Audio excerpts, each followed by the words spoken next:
I can't see you guys Oh, yet. he's down here. Here we go. Okay. All right. All right, I see bookshelves. All right. That's who is that? Chris.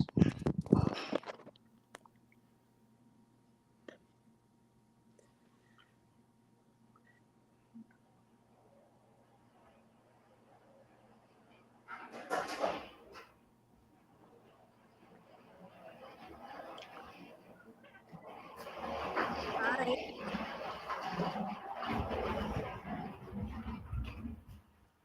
Let's see.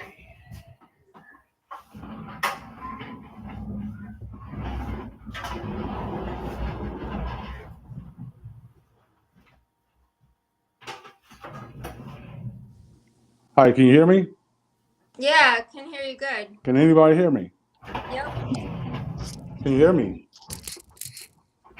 Yep. Hello? Hello. Hello? Can anyone hear me? I can hear you. Yes. Hello?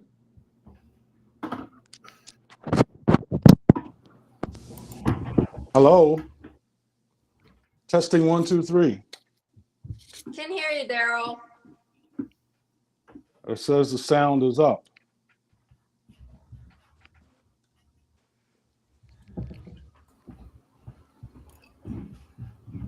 Mic check. Hey.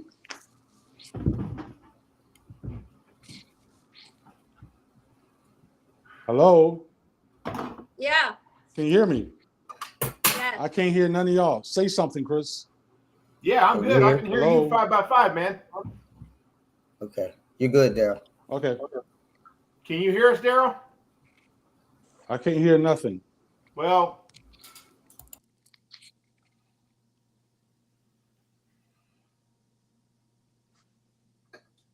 All right, we're just waiting on Frankie, Lana.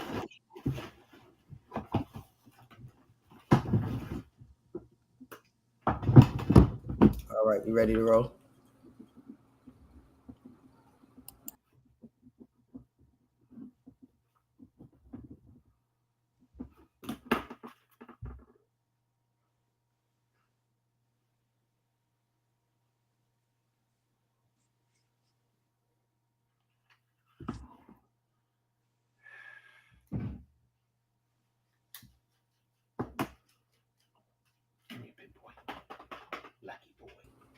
Mic check. Everybody good? Good. yep, I hear you. You good? You good? Yeah. Okay. We wait on Mr. Brooks and we're all good. Daryl. There he is. Mic check. Everybody good? Yeah. Good. Here we go. All right. Ready to roll. All right. Is Mr. Allen Keys, Ambassador Keys, are you on there? Waiting for Ambassador Keys. You sent the link. I just talked to him over the phone. So he's going to log in. Hey, Chris. What's up, man? How are you doing? All right, all right. What's going on? I've been. I was just telling Rebecca earlier. I would say I've been out. I'm playing lumberjack, but I've actually been lumberjacking all day. So you missed all the fun. Oh, okay. I like Why that. aren't you ever here when I'm sawing wood? Yeah. Picture that. I am excited. Yeah, let's go. Right, rocket. Rebecca got the beautiful red. So how is this, Lana? How's this going to look at first? All three of us, right? Yeah. Yeah. All three. At the same time. All Yeah. right. Or I could put one at a time. Whoever talks, I can Yeah, put the yeah, yeah. speaker. Like three at a time. You know, all three of us, Okay. all together. The three would be this. Let's see. Hold on a second. That's Yeah, the best we could do because yeah. All right. That's cool. That works. I guess. Yeah. And Okay. so we're waiting for Mr. Allen Keys. Okay.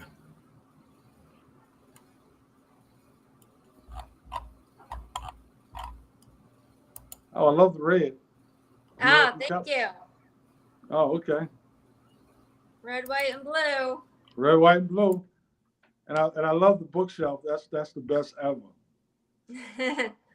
I'd like to see some of those books. Yeah. I've got All a right. few of them. I've got miles of books, that's for sure. We Oh, can, I love books. we can come down to the the event. What is on every it's the last Saturday of the month. Potluck bonfire. Yeah, Nice. we've done a Patriot potluck bonfire the last Saturday of every month since June of 2020. We just had our 42nd consecutive, and Wow. my wife and I said, we turned to each other and we said it's kind of like having a wedding every month at your house. That's a lot of We have work. between 100 and 300 people. Wow, that's awesome.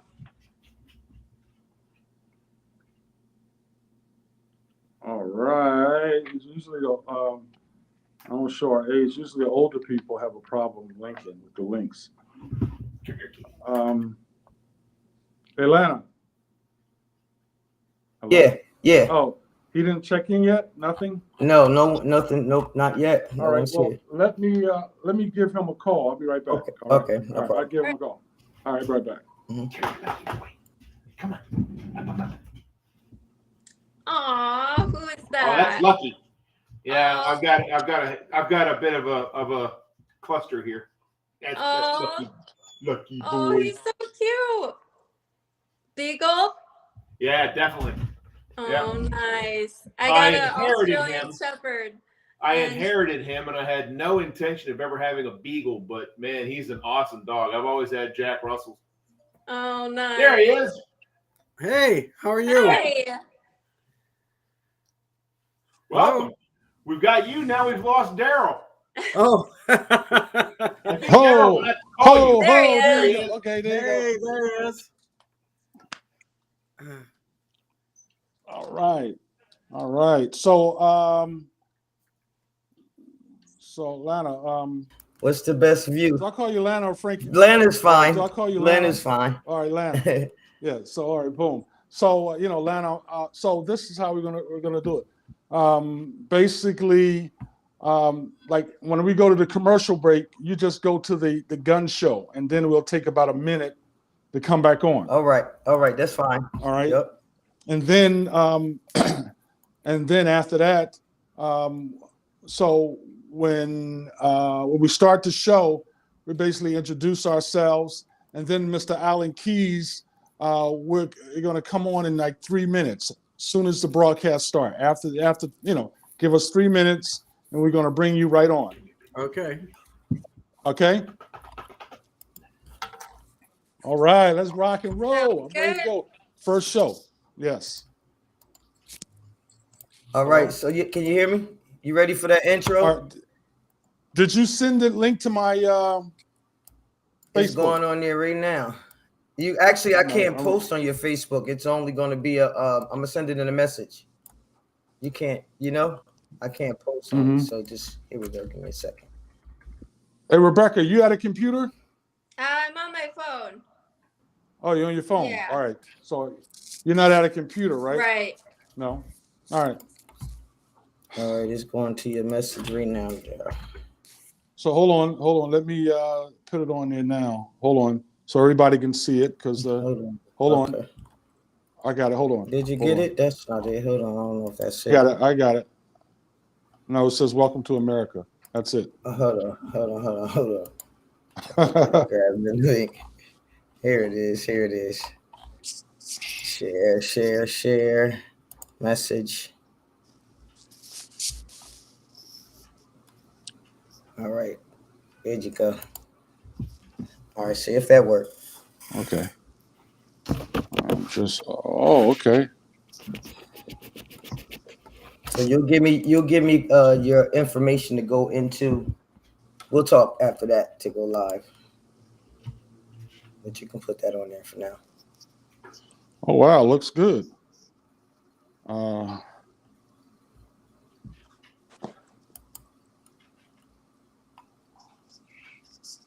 Share now. All right, let me see. Yep, there you go. Oh, let's get started. All right.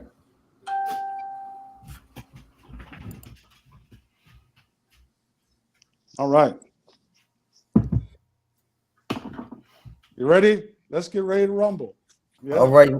Which video did you want up first? That promotional gun No, show? just something intro, and then that's it.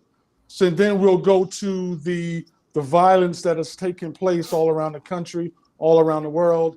You know, we're going to hear from that comes on when Ambassador Keys come on. We're going to ask Ambassador Keys, and then you'll go. We ask Ambassador Keys, take a look at what's happening all around the country and all around the world. And we got these videos that we want to show you. Boom. And then you show the videos. And then after that, we come back on, me and all of us, all four of us. All right, I'm gonna give you guys an intro because this is this is something we could have knocked out, but no worries. I'm gonna give you a little intro. Let me put this up and just give you a couple seconds. So All right. all right. You ready, Wild Man?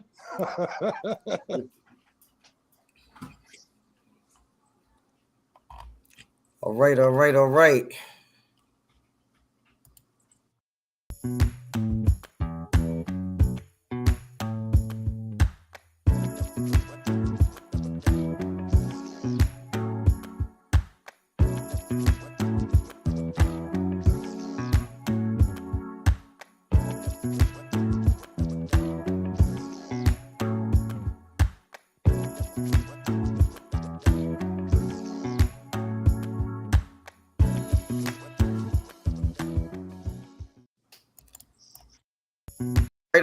Welcome to the America Show with Mr. Darrell Brooks. Hi, everybody. Welcome to the On Fire Show. This is the host, Darrell McCall Brooks, with my other two great co-hosts. Yes, Rebecca. Are you there, Rebecca Boyd? I am here. So excited to be here. And Chris Cloud. Hey, Chris, Wild Man, how you doing? It's a long time making. Glad to be here. Oh, yeah, I am so excited. Thank you all for watching and supporting. We have another special guest, Mr. Alan Keys, Ambassador. How you doing? I am doing well. How are you? Glad to be with you. Glad to help you kick this off. I am so excited with these other two great hosts, Rebecca Boyd and Chris Cloud. But we're going to ask Rebecca first. Tell us about you, Rebecca.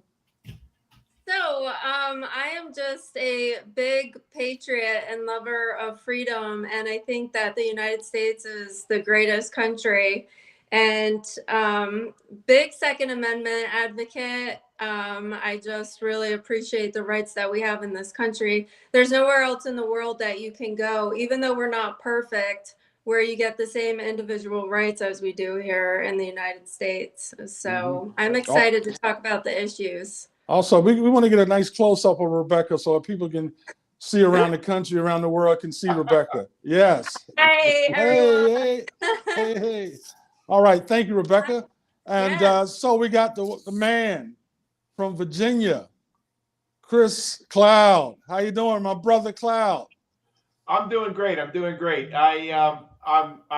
coming to you guys from what I call the front line of the heartland, which is basically the first conservative bastion that you hit in Virginia. Everything north of Route 50, Loudoun County, all the way up to darn near Canada, and everything east of Route 15, Prince William County, all the way to the Atlantic Ocean is liberal.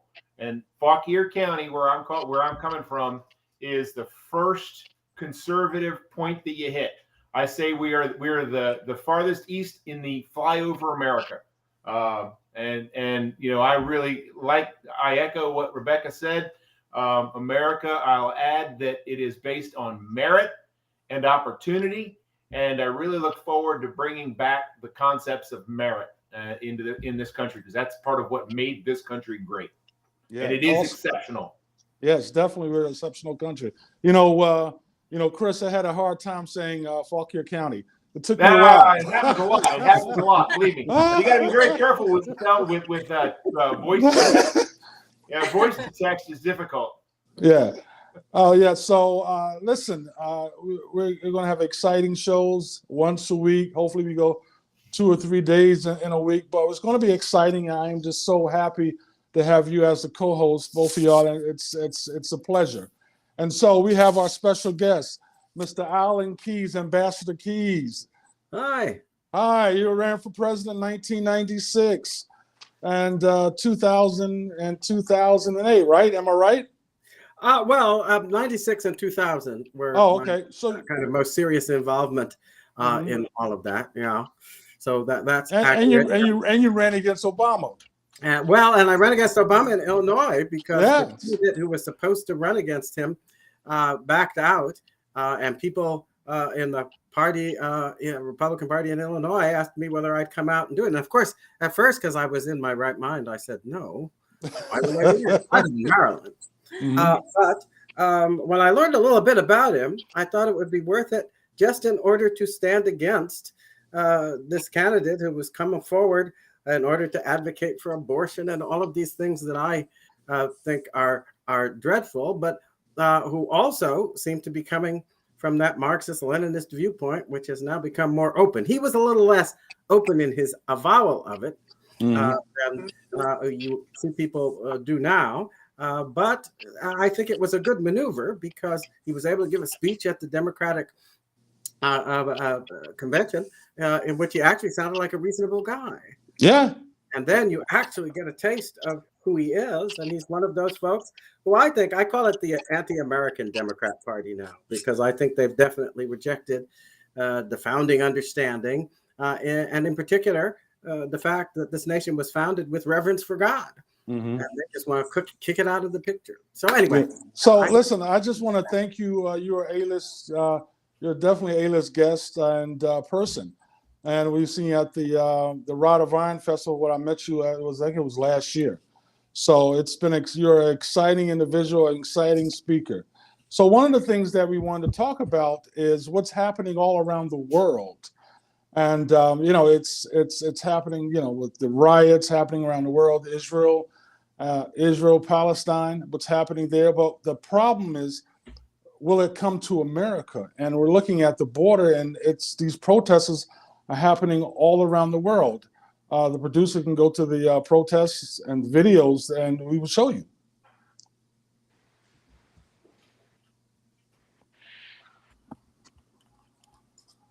This one.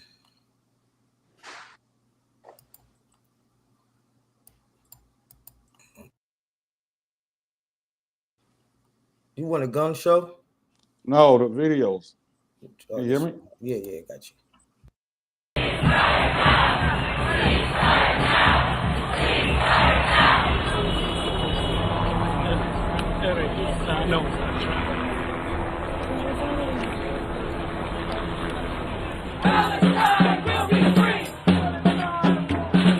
It's just devastating to know that Israel continues to escalate its violence, its genocide against Palestinians in every way. We call on the U.S. to demand an end to Israel's ground invasion and Israel's bombardment of Gaza.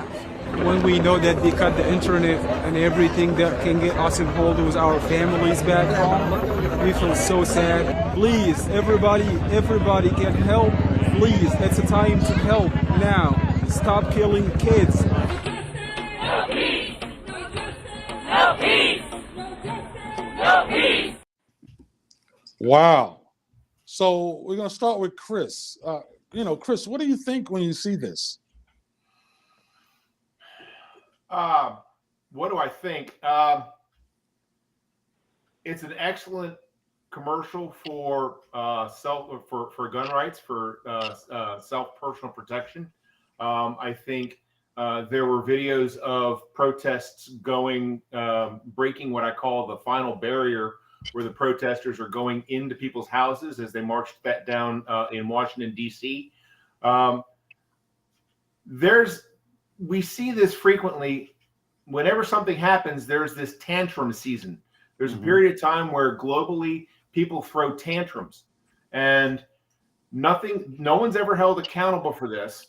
But at the same time, it seems that once they get this out of their system, there aren't any consequences from it. So it doesn't serve any purpose other than just letting people throw tantrums, and that seems to be more important these days than actually affecting change. Mhm.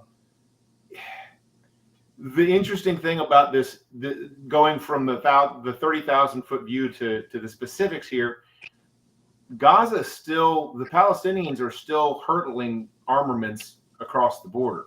So they're screeching for a ceasefire while they're still engaging in a kinetic war. And that's something we don't hear very much about. It never ceases to amaze me how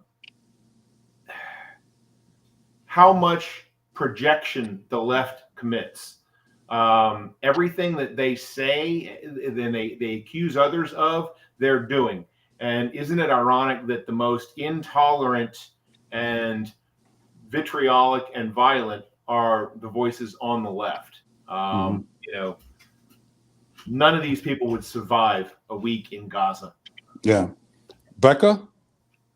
Yeah, I think I just find it disturbing how you hear people in Palestine saying no justice, no peace.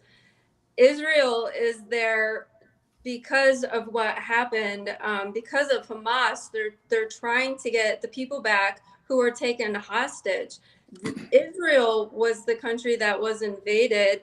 Hamas murdered children, women, parents, children in front of their parents in front of their children. You know, it was a massacre and a horror show.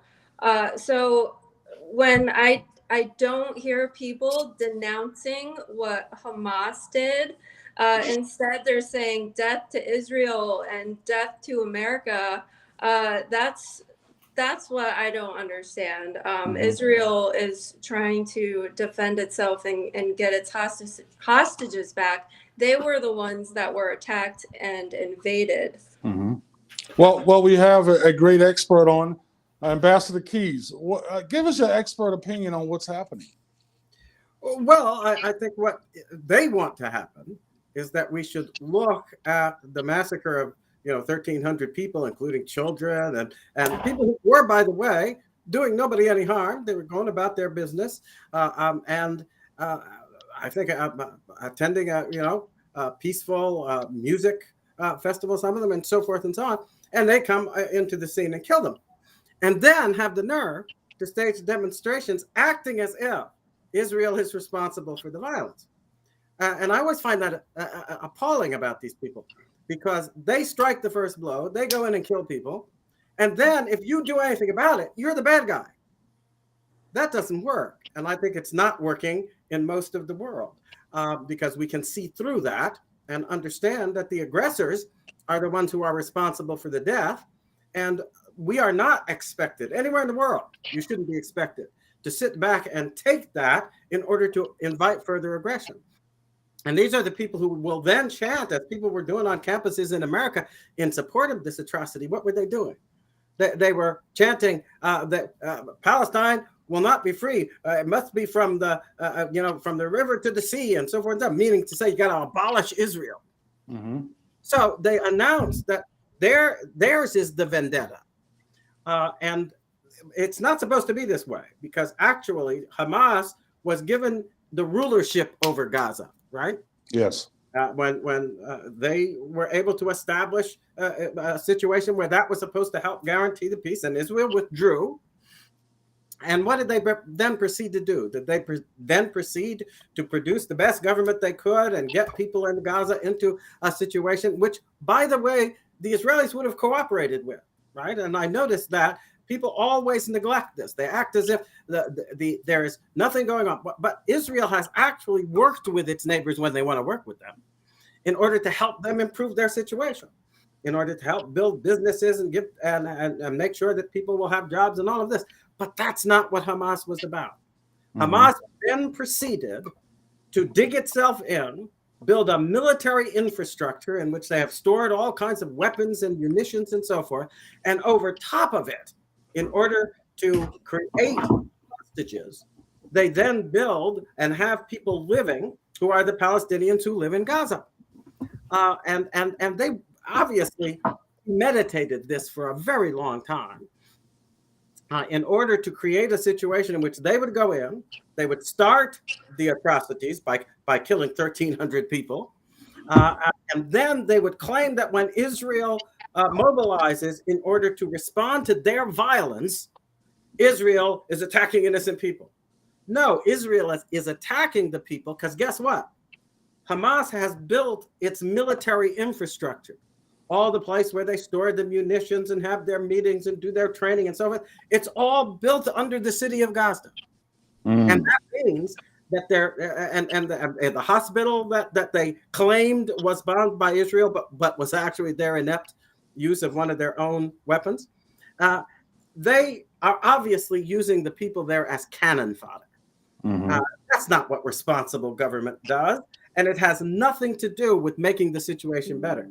And then all of a sudden, you want all these people to say, well, ceasefire now, ceasefire. So we're going to come and kill you. And right after we come and kill you, that's when the shooting should stop. So that the only killing that's done is the killing of your people, and nothing is done to discourage the notion that a free-for-all is now underway where people can go into Israel and kill everybody, which is what they claim they want to do. So what are folks supposed to do? So they're surrounded by these people, Hamas, Hezbollah, and they claim they want to destroy and kill Israel and push out all the Israelis and kill all the Israelis. But then when they actually start the killing, the Israelis are supposed to act as if they are gentlefolk who only want a peace and a ceasefire. Chris? Well, I find it interesting. It's kind of condemning that one of the very clever tactics that that Israel has executed recently is, Hezbollah and Hamas, they're attacking through tunnel systems, like you mentioned, Mr. Keys. They had the brilliant idea to pump purple smoke into their end of the tunnel. A lot of purple smoke. And then just watch and level the areas where the purple smoke comes out on the other end. That's right. Because that irrefutably is where the tunnel, or the entrances to the tunnels are. They have been. How can somebody be the instigator of an attack? They're using this. They're trying to justify their actions by saying that Israel has been an oppressor for 75 years and all these horrible things. But they're never actually refuting the atrocities that Hamas committed. Yeah, they're just trying to excuse those atrocities by saying, but look at what they've done to us, as evidenced by the fact that when they pump this purple smoke in on the Israeli end of these tunnels, that smoke's coming out in what are supposed to be civilian buildings and civilian locations and residences, but they're not. With that, go ahead. No, that's all. Okay. They have a history of using human shields. I love the image that I saw of the Israeli soldier with a rifle, and this is a cartoon, but behind the Israeli soldier is a pram, is a carriage, baby carriage, and he's firing at a Palestinian soldier who's aiming a rifle at him, and the Israeli soldier the Palestinian soldier has a pram in front of him. So you have the Israeli soldier protecting the pram and the Palestinian soldier using the child as a human shield. Terrible thing. We're going to go to a station break. We're going to go to our sponsors, the Nation's Gun Show, and then we're going to go into another video after that of some of the protest riots that are happening, especially in America.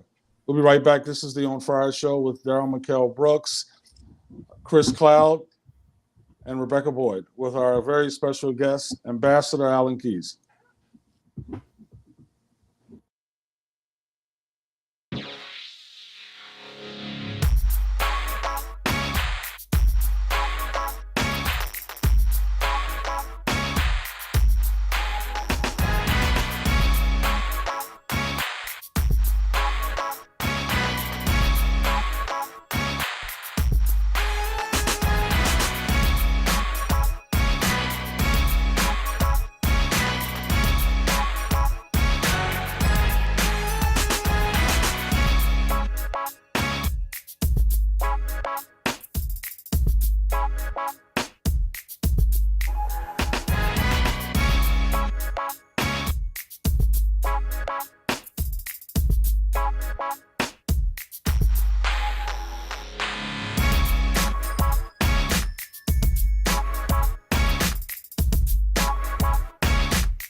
We're at the Nation's Gun Show in Chantilly, Virginia, which is one of the largest gun shows. Besides coming to the gun show and just buying a handgun for yourself, they've got rifles, there's relic guns from World War II, and if you're a history buff, you can take your firearm that you have and have a custom holster made for it. You can get things engraved. You can buy knives and flashlights and hats and Cerakoting, which is where you cover all types of cleaning supplies and ammo and educational videos and books. I mean, it's like a domino effect where once you touch one item, you buy a gun, and you need bags to carry all that in. It's all available here at the gun show. This particular show has been around for a while. It's one of the largest in the area. We always try to attend because many of the thousands of visitors that come through this show also have a chance to come through and see the NRA's National Firearms Museum. It's a great facility. We have thousands of guns for folks to see, just as there are thousands of guns here at the Showmaster Show. But it's a chance to see history, and that's the best thing about a good gun show. We have today some original Thompsons here, original Maxims, from as far back as World War I. One of my philosophies personally is that none of us, whether we're dealers or individual collectors or that, actually own these guns. We're just trustees for the next generation. I've been a collector of antique arms for probably 30 years, but I love history, and so I bring mostly my antique vintage arms centered around most of the wars of American history. I've got stuff from the Revolutionary War through the War of 1812, all your major wars, Mexican War, Civil War, Old West items, anything pre-1898 is my forte, but I'm just a collector at heart. I love America, I love our country, and I love history. There are also swords. I love swords, and the reason is they're beautiful. Not only because they're beautiful, but because they meant so much to the people who were using them. They stood for honor. They stood for personal values. They stood for family history. In other words, they stood for so much more, if I may put it this way, at a gun show, than a firearm ever could or ever did. Well, I'll tell you, this is a great show because of the enormous crowds that it brings in. You know, often things walk in through the door, interesting things. You know, maybe a dealer can purchase them. Maybe they walk in just so a dealer can tell the owner what he or she has on their hands. And you've got things here that would delight a history professor. It's an education. My chief interest is mostly samurai swords, Japanese swords, and I have sold a lot of suits of armor, complete sets.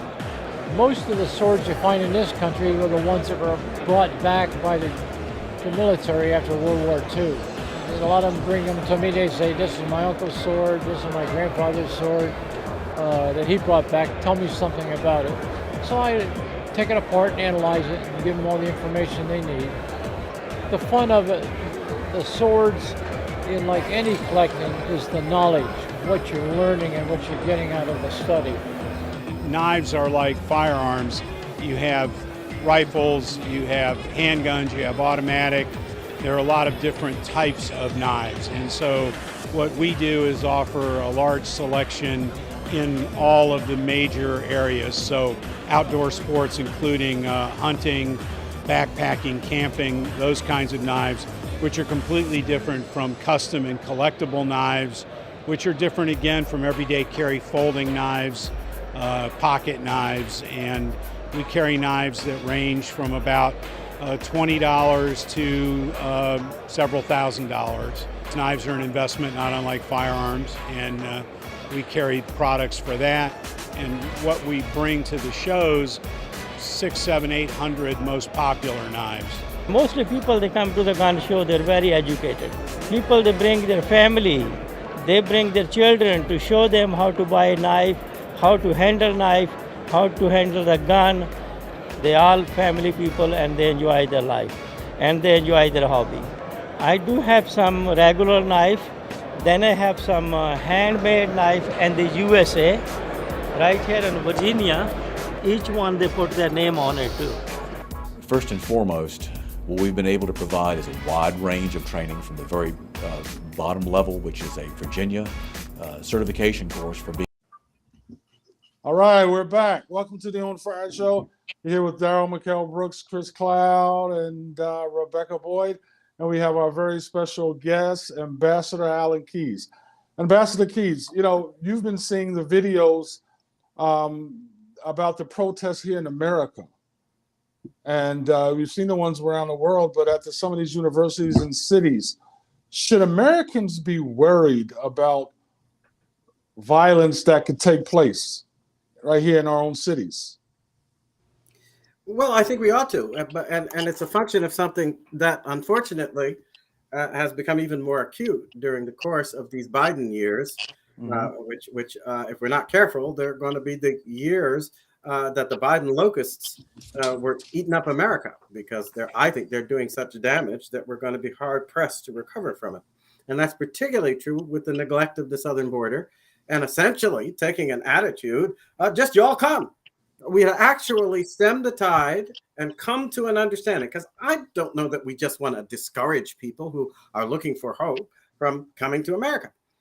So that what Trump did in reaching an understanding with the Mexican government and giving us an opportunity to actually have a stable effort to make sure we're able to vet and the people who are coming through, I think that makes sense. We have never been a country that dedicates itself to keeping people out, because we know decent people all over the world are attracted to the way of life we've been able to build and have come here and helped us to build it over the course of the country's history.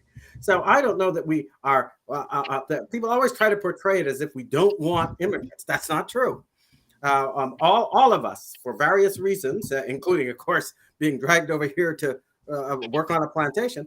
But no matter how you got here, everybody, I think, who lives here, grows up here, and knows that if there's something wrong, you have an opportunity to correct it.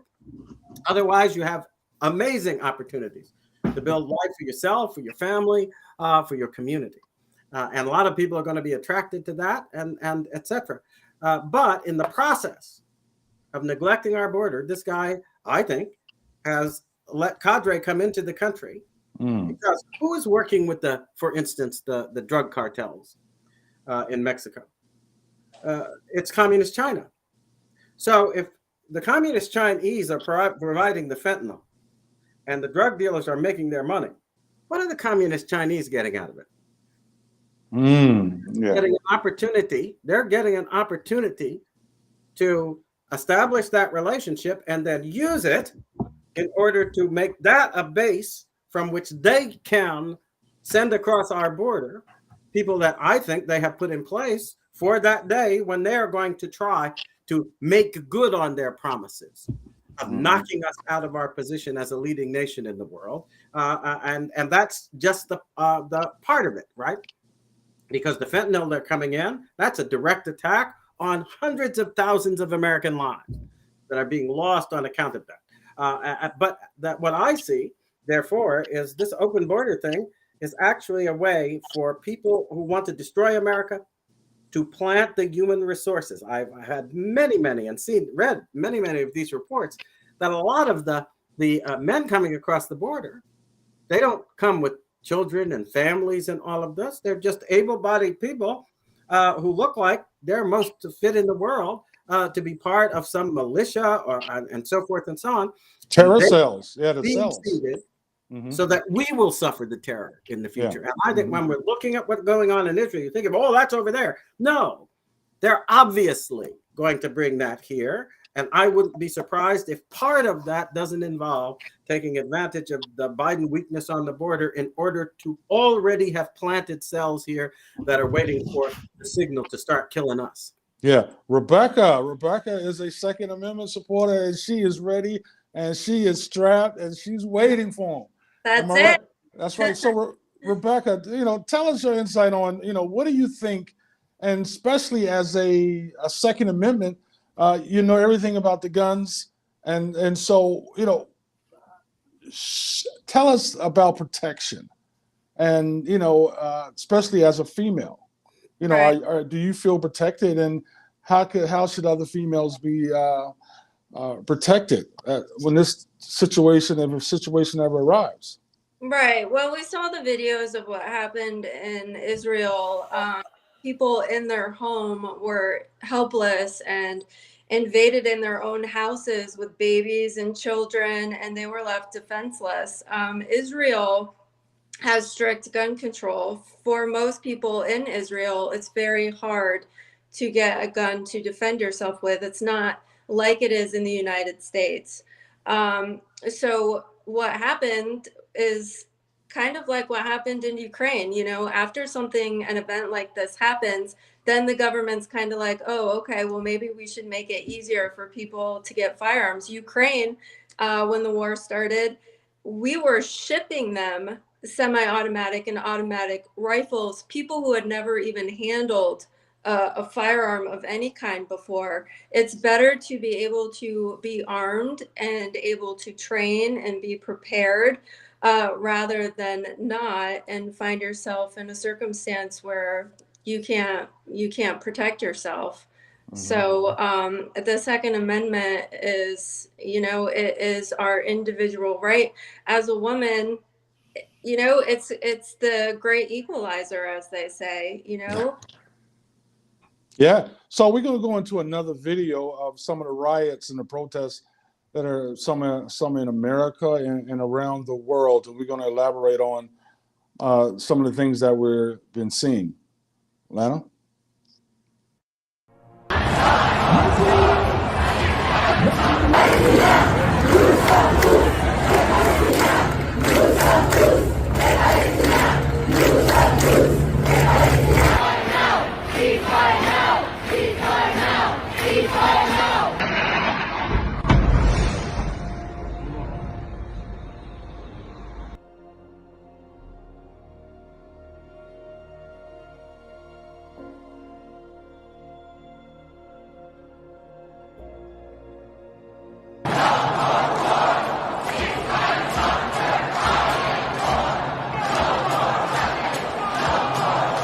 Stop the genocide! Stop the genocide!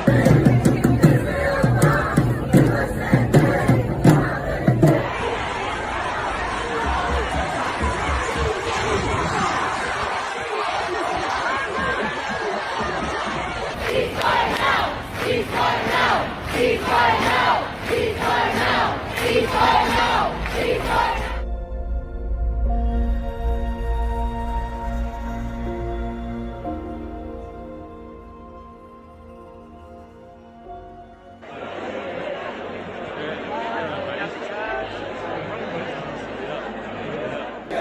पश्चिमेशील तुरीकरातील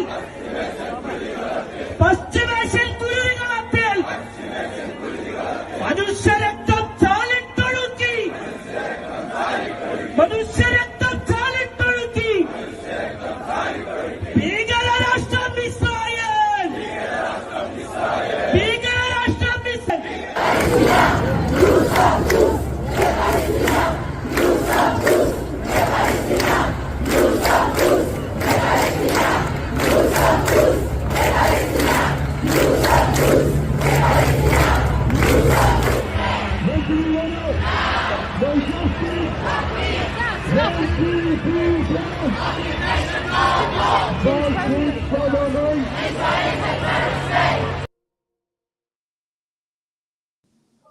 Wow. Wow. Ambassador Keys, when you see these videos, I mean, you're talking about thousands and hundreds of thousands of people, all maybe millions of people around the world, and some of those flicks came from America. How much influence? I mean, do these people actually know what is, the Marxism? I mean, they're Marxists. Do you think that they know what they're protesting about, and do they actually care, or you think I mean, it's a hell of an influence? Well, the standard of the Marxist-Leninist has always been to help stir up an emotional response in people who really don't understand what they're demonstrating for. And that's the sad thing about it. But I wouldn't want to discount the possibility, however, that especially in America, a lot of the folks who gather on the campuses and so forth, they think they know because they've been spoon-fed by all of these leftist professors, and understanding that then has them. Because when I listen to this, I look at it and I say to myself, but wait a minute. What is the situation that we're actually looking at that these people are protesting? it's a situation in which you give control of Gaza to people who are then supposed to govern Gaza. They were elected by the people who live in the Gaza Strip to govern Gaza. Mm-hmm. And they immediately build tunnels and other stuff where they can go kill Israelis. And their whole existence is to go kill Israelis, right? And then they put people over those tunnels so that they will be essentially hostages that will then allow you to capitalize on any response that the Israelis happen to have to give if you attack them by saying, oh, the Israelis kill people. Well, the Israelis don't kill people unless they have to, because they're being killed by those people. Mm-hmm. What the Israelis do is they build up a country that has been able to make contributions in electronics and all of these other kinds of areas, that has taken an area that was not necessarily being properly handled in terms of the farms and the production of crops and so forth, and turned it into a blooming area. They have made the crops bloom. And the people who live there, including millions of Palestinians who live in Israel, they have jobs and they go to work and they raise families and so forth and so on. They don't have to kill people. Israel is not about killing. Mm-hmm. And so Israel is about the business of building a country in which people can live and prosper. And the others spend their time doing what? Gathering billions of dollars in order to drive Israel out. And frankly, what is the motive for this? I think there's a certain motive of hateful envy in it, right? A certain motive that it tries to play on religious fervor and so forth and so on. And then I think there's also just a motive of pure evil, of pure hatred of what is being accomplished by the people you want everybody to despise and kill. Mm-hmm. And what I think contributes to my sense of all of this is I might understand it if at the end of the day I didn't look back and think about the fact when the Nazi menace was being, we were fighting against it. People were fighting against it throughout the world, World War II. Who were the folks who were trying to get all buddy-buddy with the Nazis?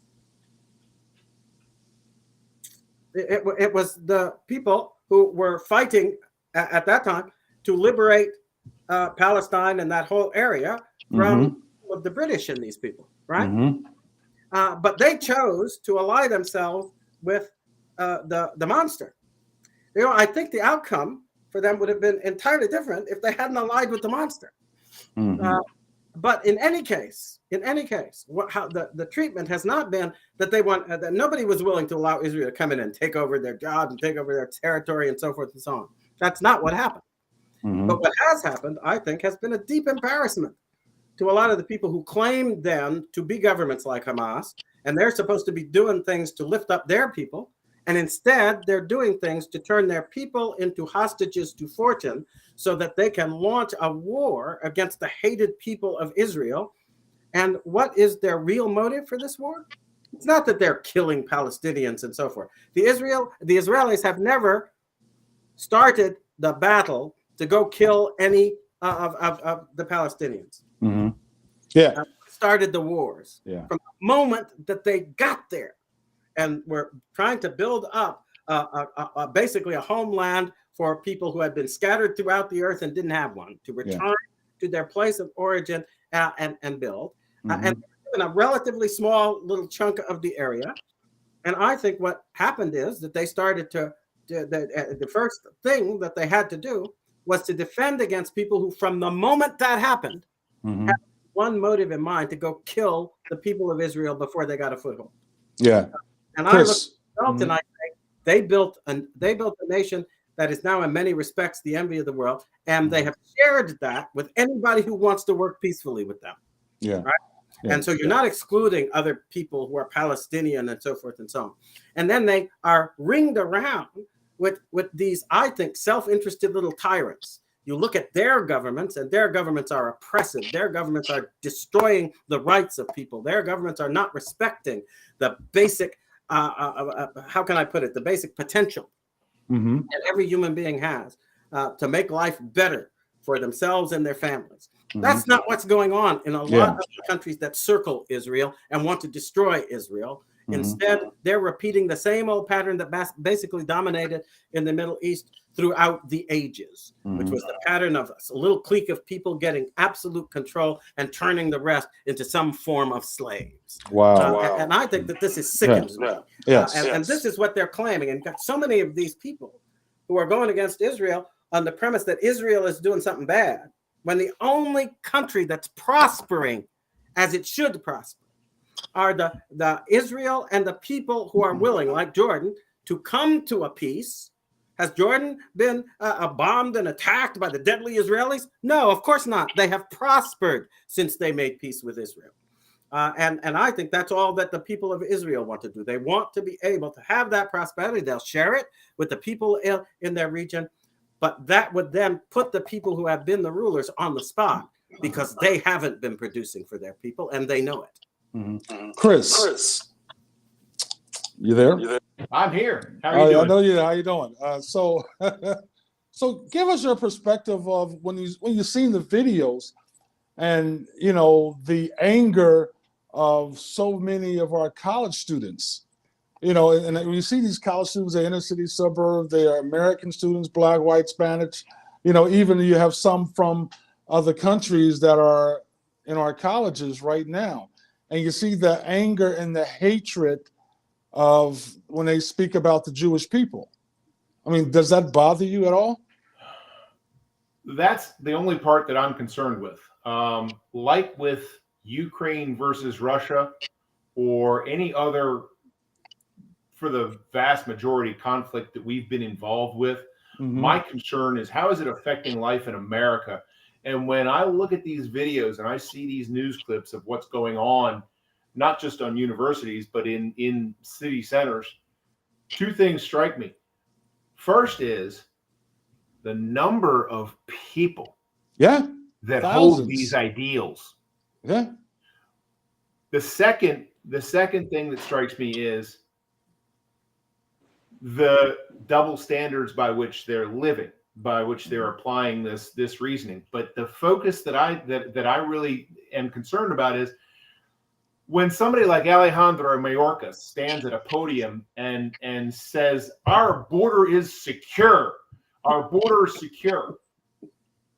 He's not lying. He's speaking the truth.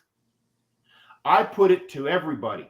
Our border is more secure today than it has ever been in the history of the border. I challenge anybody to fly 30 miles into Mexico and walk north and enter into America without the blessing and the knowledge and the sanction of the cartels who completely control that border better than we ever did. They have complete drum-tight control of that border. Everybody that's crossing is doing so with their blessing. And what we're seeing in these protests, I mentioned it earlier, it's tantrum season. We underestimate organizations like Antifa to our great peril. We need to look at these protests more as the genesis of the invasion that's been happening in our country for a lot longer than anybody wants to acknowledge. If I, as a tow-headed Virginia boy, mention the concept of replacement theory, then I'm branded a racist. The left uses the exact same concept, yet they call it demography is destiny. So when they want to influence and change an area politically, they know to import people that will do their bidding and will vote their way and will be beholden to them. Demography is destiny. Yeah. That's okay. I'm really concerned about the numbers of people they're able to turn out for these protests. Yeah. At a moment's notice. And, they are organized, they're armed, they're trained, they're dedicated, they're financed, they're mobile. They're a concern. Well, one of the things that was talked about on the news, and I talked to some other my friends of mine who are Jewish, and they said that they supported Black Lives Matter, and now Black Lives Matter are now supporting the Palestinian Hamas. I mean, how does that look? That when Black Lives Matter started, they got a lot of money from a lot of Jewish Americans helping them out. Now Mr. Keys, you mentioned envy on one side. Yeah. And I think there's a lot of that. That's what motivates a lot of this hate. But what is facilitating this hatred is guilt. And there's a lot of white guilt, and there's a lot of Jewish guilt. What's going on with these Jews that are supporting or coming out in favor of Hamas or the Palestinians or any of that? I maintain there's a lot of self-guilt involved that motivates that. It's a lot later than we think. Go ahead. I think that is a very astute observation, but it suggests to me that, how can I put it? I think the best remedy for that kind of phenomenon is the truth. And the truth is what? The truth is that if there are vulnerabilities, that is precisely why Israel exists. Because so if Jewish people are thinking about the vulnerabilities that they have to be wary of and have been throughout centuries, right? And wherever they settled in the world, including Europe and Middle East, it didn't matter. There was always that nagging sense. And it wasn't just a nagging sense that was theoretical, because periodically, just about everywhere, there would be uprisings. And there would be an effort we got to clean out all these Jews. We got to get rid of all these people, and so forth and so on. That then culminated in probably one of the worst atrocities in the history of mankind, the Holocaust that was perpetrated by the Nazis. So we're living in an environment where the true state of affairs is that evil is marching on, right? But the other side of it, though, is that this country has successfully built up something that then, despite all the brainwashing of leftist professors in our universities, what was put up at the beginning of this country's life was a banner that at first was being articulated by a group of white people. But the implication, when you go back and read the Declaration, is that you're throwing the door open to all of humankind, because all men are created equal and endowed by their Creator with certain unalienable rights. And in the course of our history, the doors were flung open. Did everybody welcome it and so forth? I don't know. But what was true was that people could come and seek to better themselves in the United States. And it started to be percolating so that they came from China, they came from Africa, they came from all kinds of places. Some of them, of course, the Africans, like my ancestors, may have been brought against their will, but they were made part of a society that then decided to fight against the evil, because that was the banner that was established. That's not the way we're supposed to live. Let's change that. And they did. And I think that also had appeal to people, Jewish people, who can live in America, prosper in America, and not have to fear that people are going to be able, on a legitimate basis, to turn against us. So you can be wicked and you can go start to kill people if you want, but the law is going to stand in defense of those, Jewish or not. And so all of this, I think, suggests that there are the possibilities of a future. And I think that we are in the process of building and supporting that future. And frankly, when I've been back and forth to Israel a fair amount in the course of my life and career, in and outside of the government. And what I see is a country that mirrors that. And yes, did they have the vocation of being a safe homeland for Jewish people? Not only do I say yes, but I say, why not? Given that they had suffered through millennia. It's not just a short time that they have suffered. And we can look at the Bible and try to understand a little bit the origin of it all. But the simple fact of the matter is that Israel today exists by the providence of God in order, I think, to signal something about what all of us are supposed to be trying to do.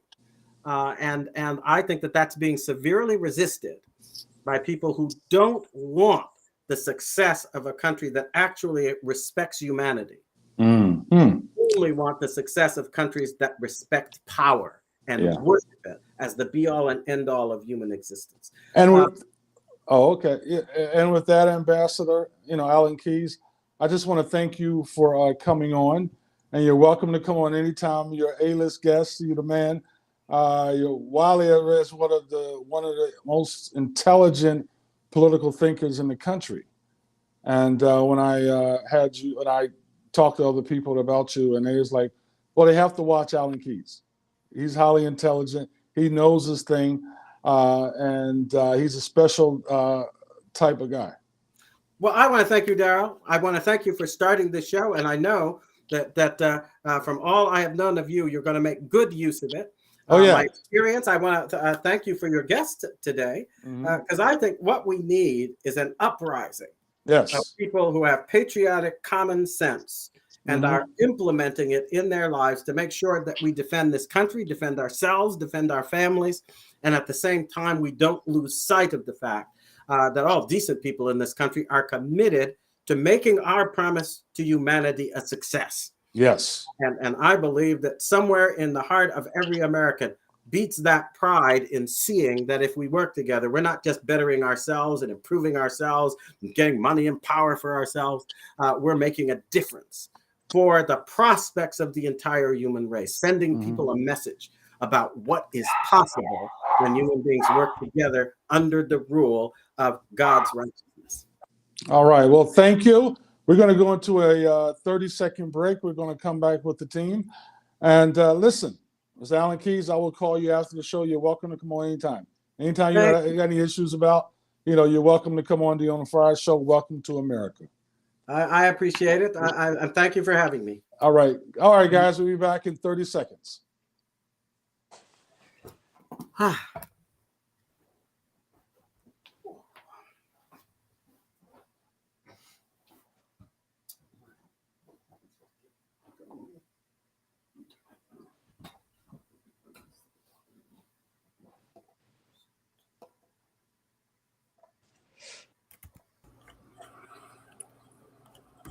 Video check. All right, we're back. Hey guys, how you doing? Great show. Yes, very good. Great, very good. The wife just pulled in her vehicle, and so the dogs have the alarms have gone off. So that's why I was on mute. Yeah, lucky dog. Lucky, and what is Nugget. the other one? Nugget. I love those two dogs, Lucky and Nugget. Lucky will jump into bed with you and cuddle with you all night. Daryl's a visitor. Daryl's a guest at our house so often that the dogs don't bark when he walks in. Yeah, I love that. When I first came to your house that night, and Lucky looked at me, and oh my God! Then at 1 o'clock at night when y'all came in from DC, I mean, Lucky like he could wake the dead up. I was like, I jumped up, like, what's happening? Lucky's a special dog. Listen, he's a lucky dog. Yes, and so listen, I just want to say that I want all the people that who are watching the show right now to share this show, the On Fire show. Welcome to America. I think we're a special three type of host. We're special guys, and so we're trying to have special guests on to come on. And Mr. Alan Keyes, Ambassador Keyes, is one of the individuals who is an A-list guest. He knows his stuff. But, we want to have a lot of great conversations. And Rebecca, I am so excited to have you on. And Thank you. Yeah, and I said at one time it was just going to be me and Chris. But we had to have a female on. We had to have someone as beautiful as you on who knows the Second Amendment. And I'm sure you'll be giving some kind of insight about the guns. And, you see the Chantilly show. That's coming up. As always, the gun show in Chantilly. That's in where's Chantilly at? That's Chantilly, Virginia, and it's a great gun show at the Dulles Expo. And Annette Elliott, she'll be coming on because Annette is like she owns the nation's gun show, And Awesome. yeah, you know, she's been on the show before, and to see a female that owns one of the largest gun shows in America, you know. That's exciting. I'm excited to talk with her. That'll be great. Oh yeah, maybe she'll have you on. You know, listen, have you come down to the gun show and do some type of introduction to talk. You know, Chris, you know how we stand. You know, I just want to thank you for being one of the hosts, and you know, for the show on the new On Fire show. Welcome to America, man. We look forward to it and can't wait to see how this thing works out. It's going to be exciting. I'm really happy with how it's going. Oh yeah, you know, as soon as we get that intro right, you got to get that great intro song. People are going to enjoy it, and it's just that, you know, I want people to know, you know, we're a different type of bunch. We're you know, we're three of us. You know, we've been involved in politics, more so me and Chris, and you know, politics are in Virginia and me, New Jersey, Pennsylvania. And I met Rebecca at the Rod of Iron Festival. And, you know, I just said, wow, she's awesome. She has a lot of knowledge and she has to come on the show. We need someone definitely like her. And so what I want people to do is, you know, to keep the show going on, you can click the link. We're going to have a link on top of the show. We want people to give and support. And it's a conservative link. And we're going to be raising more money for the different shows, for production, and have guests and do other great things. So after the show is over, you can check out the link. Just click the link. We're raising money. You know, support the On Fire show, because I believe the On Fire show will be one of the best podcasts on YouTube, Facebook, and all the other social networking companies. I am just excited. If we can get on X, that'll be great. I'm ready for X. You know, and I got to give the book a plug. Welcome to America, How Cultural Marxism is Destroying Our Country. You know, we talked about that, Chris and Rebecca, and it's so sad to see all these college students who are, you know, becoming indoctrinated.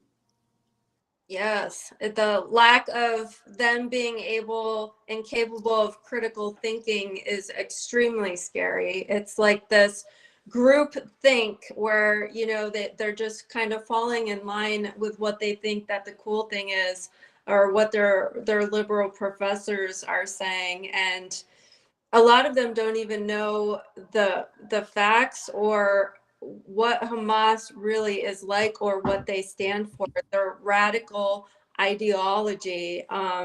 You know, I've seen the groups of, you know, the LGBTQ, and there was another group, queers, marching in support of this. And they don't understand. You can't go over to a country where Hamas is in rule as a person with that way of thinking without them, you know. They will kill you. They will kill you. Same thing Iran, which is now kind of stepping in and supporting Hamas. Mm-hmm. So it's scary to see the ignorance that is surrounding this, that people just don't have an understanding. Yeah, they will kill you. And oh yeah, in Iran, you know, even Afghanistan, you know, and the Gaza, you know, they will kill you. And a lot of these young kids, you know, it bothers me. And I know, Chris, that we did talk about these things. We have these generation of young kids that are functionally illiterate. You know, they can't read past, you know, second or third grade level. And the ones in college, you know, aren't that bright anymore. You know, the critical thinking, as Rebecca said.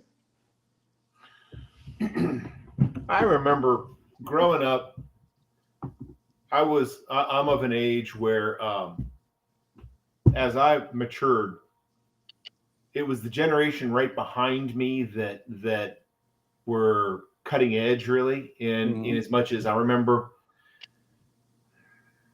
a nephew graduating from third grade into fourth grade. And they had the little mortar cap and the gown and the ceremony and all this. And there was that controversy. What's the point of this? What kind of indulgence is this? What are we doing? Mm-hmm. And don't you worry, because when they get to junior high, they're in for a rude awakening. When they got to junior high, it was already prepared. You had participation trophies. Mm-hmm. And the saying fell back to, well, when they get to high school, man, when they get to high school, you watch out. They're in for it in high school. That's really where the real world is. Yeah. And when high school came around, that the path was already laid for that ideology to flourish. Yeah. And that's happened all the way through. And one of the last fronts was, well, when they get out in the real world, in the working world, and when it has perpetually been 15 years later than most people think it is. Mm-hmm. This ideology, when they were giving out graduation ceremonies from elementary school, they already had the ideas laid out for DIE, diversity, inclusion, and equity. And equity, not equality. And inclusion and this whole woke ideology, it wasn't being laid when people were going from elementary to junior high and then junior high to high school. This whole process was already laid out, and we're just seeing the fruition of it. I mean, yeah, you're definitely right. I mean, I didn't get nothing but perfect attendance when I went to elementary and junior high school. I love I love going to school. I would get the perfect attendance every year. So it tells you something. Well, listen, guys, I just want to thank you all for coming on. And I hate to say it, guys, because Rebecca, you're not a guy, you're a lady. It's okay. I just want to thank you all, and I want people to share the show. Listen, this is our first show, and I am excited. We're going to have shows every week. We're going to have different topics every week. And you're welcome to give us a call or send us an email or Facebook or YouTube. A couple of questions. You got any ideas about guests coming on the show? I am excited. And so I just want to thank you all for watching and supporting the On Fire show. Listen, welcome to America. All these things are happening. You got to get home, watch the news, exciting what's happening, and to talk about our next show. So I'd like to thank also Lana, Frankie Fantastic, who is the producer of the show. Thank you. Thank you. You're welcome. You're welcome. Thank you. This could not be done without you. And, right on. She's out in California. Yeah. So listen, take care. God bless. I'll see you guys next week. I'll talk to y'all in a couple of hours. Right on. Good night. Take care. God bless. Welcome to America. Welcome to America. On Fire Show. Thank you. Take care. We're out.